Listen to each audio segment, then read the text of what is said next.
अस्सलाम वालेकुम दोस्तों, उम्मीद करता हूँ कि आप लोग खैरियत से होंगे। आज मैं फ़र्स्ट व्लॉग बनाने जा रहा हूँ, आप लोग ज़रूर सपोर्ट कीजिए। मैं बैठा हुआ था कि अचानक से मेरे सामने खाना लेकर के आ गए। फिर हमने खाना खोल करके देखा तो माशाल्लाह बहुत ही लाजवाब खाना था। खाने से पहले खाने की दुआ ज़रूर पढ़ ले, बिस्मिल्लाह व अला बरकतिल्लाह, ताकि उस खाने से आपको बीमारी ना हो। उसके बाद बच्चे लोग आने लगते हैं पढ़ने के लिए और सामने रखा हुआ होता है कुरान। आप लोग भी ज़ियारत करके सवाब ज़रूर कमाएं। फिर बच्चे आते हैं और अपने सबक याद करने लगते हैं। और आपको भी मालूम होगा कि प्यारे आका सल्लल्लाहु अलैहि वसल्लम की हदीस पाक है, तुम में से बेहतरीन शख्स वो है जिसने कुरान सीखा और दूसरों को सिखाया। क्या आपके बच्चे कुरान पढ़ते? कमेंट में ज़रूर बताएं। क्लास ख़त्म होते ही निकल जाता हूँ बाहर मार्केट को। वजह ये रहती है कि हमें लेना होता है वाटर हीटर, लेकिन नहीं मिलता है भाई साहब। फिर हम लोग वापस आ जाते हैं। उसके बाद इशा की नमाज़ की तैयारी करके फिर निकल पड़ता हूँ मस्जिद को। अरे ख़ास बात यह है कि मस्जिद में आज एक कोर्स होने वाला है जिसका नाम है कफन दफन कोर्स। इसमें आपको बताया जाएगा मैयत को कैसे नहलाना है, कैसे उसको कफनाना है। तो आगे वीडियो जो आएगा उस पर आप ज़रूर बने रहिएगा, उस वीडियो को ज़रूर मुकम्मल देखिएगा। इंशाअल्लाह आपके इल्म में इजाफ़ा होगा। मस्जिद पहुंचते ही जैसे ही नमाज से फारिग होता हूँ, कोर्स शुरू हो जाता है। आप आगे की वीडियो मुकम्मल देखें। अभी हम सीखेंगे कफन काटने, पहनाने और मस्जिद को नहलाने का तरीका। होता यह है कि जब हमारे यहाँ मस्जिद हो जाती है, किसी का जनाजा हो जाता है, तो हम दूसरे का मुहताज हो जाते हैं कि फला आएगा तब नहलाएगा, है कि नहीं? ऐसा होता है कि और हमारा बाप है, हमारा भाई है, हमारा दादा है, जब हम लोग बच्चे थे तो वालिदैन बुला करके पकड़ करके नहलाते थे, करके नरमी से इस तरीके से बांध दीजिए, ठीक है, ताकि मुंह की बंद हो जाए। तीसरा, अगर मौत की तकलीफ की वजह से चेहरा किबला से घूम गया है तो चेहरे को किबला की तरफ कर देंगे। आपका 3 काम यही हो गया चेहरे में, पैस में।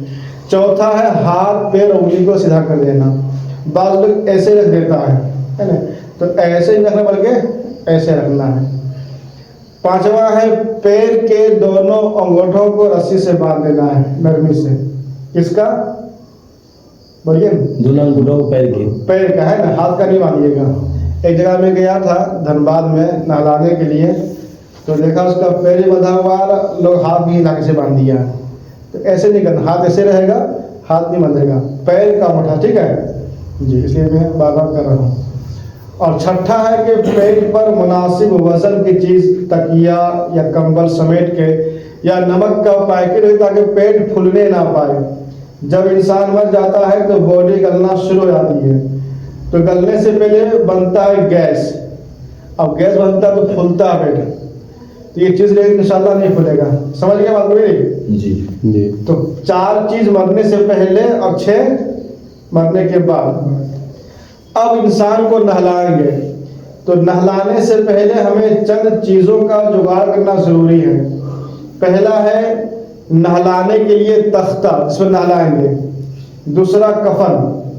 तीसरा कफन काटने के लिए कैंची, अगर उसमें कुछ जोड़ने की बारी आ जाए तो उसके लिए सुई धागा, रुई, अगरबत्ती, माचिस, 2 लुंगी, एक नहलाने के लिए, बदलने के लिए, पानी पोंछने के लिए तौलिया, दस्ताना हाथ में पहनने के लिए, साबुन, बेरी का पत्ता, खुशबू, काफूर, 2 जग, 2 बाल्टी।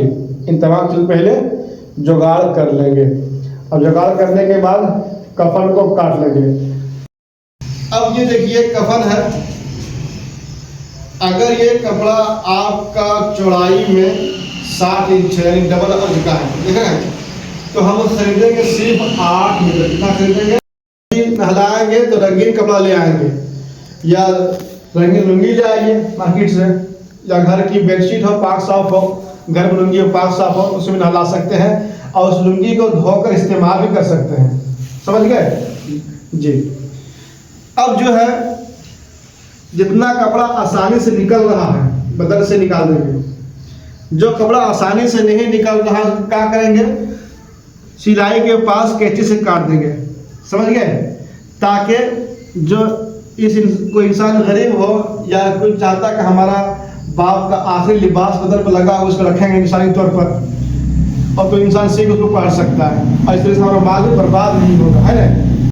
तो फाइनली दोस्तों, आपने इस कोर्स में क्या क्या सीखा आप कमेंट करके ज़रूर बताएं, और हमारे चैनल को लाइक सब्सक्राइब और दूसरों तक ज़रूर शेयर कर दें ताकि उनके भी इल्म में इजाफ़ा हो। अस्सलामु अलैकुम।